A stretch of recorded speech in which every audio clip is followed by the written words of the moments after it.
Hip impingement is when we start to get a sharp pain on the front inside of our hip when we go into flexion.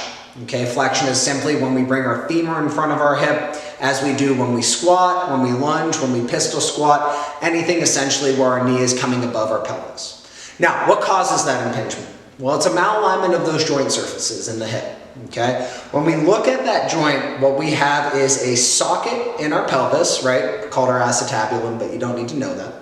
And then we have our femoral head that feeds into that socket, makes a ball and socket joint. Now, when we go into flexion on our hip, what we want to see is this femoral head translates backwards as our thigh starts to come forward. Doing so allows there to be some space in between that socket on the front right here and that femoral head rather. Now, what can happen is certain muscles start to tighten up and essentially lock that femoral head into place. Now, if that femoral head is locked and I start to go into that flexion range, I'm going to start impinging and getting bone on the front of that hip. That's where that impingement pain comes from. So, to deal with that, we're going to use some foam rolling to relieve some of the musculature that might be locking that femoral head in place. And then two, we're going to use a joint repositioning technique to reteach that femoral head how to translate posteriorly backwards as we go through that flexion range of motion. We're introducing some space in between those joint surfaces and alleviating that impingement. A major contributor to that femoral head getting stuck in place as opposed to translating is our hamstring. So, the first step we're going to use in this mobility sequence is some targeted pressure release to get that hamstring to calm down.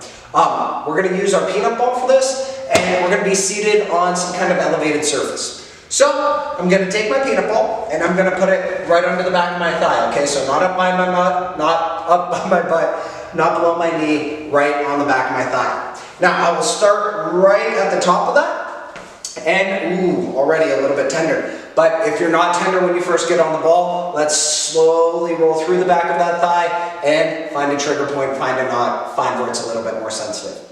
I just so happen to be lucky enough that as soon as I sat down on that ball, I'm on a trigger point. So that's where I'm going to hang out. It's a little bit more tender, tells me I'm in the right place. As always, let's relax, let's breathe, let's make sure that that hamstring isn't tensing up against that ball. And then once we have that relaxation, contract, relax. So what that's going to look like here is to contract our hamstring.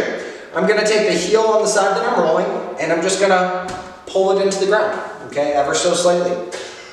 With that, we'll hold that contraction for 5 seconds. You should feel your hamstring tighten up just a little bit during that contraction, and then after that 5 seconds,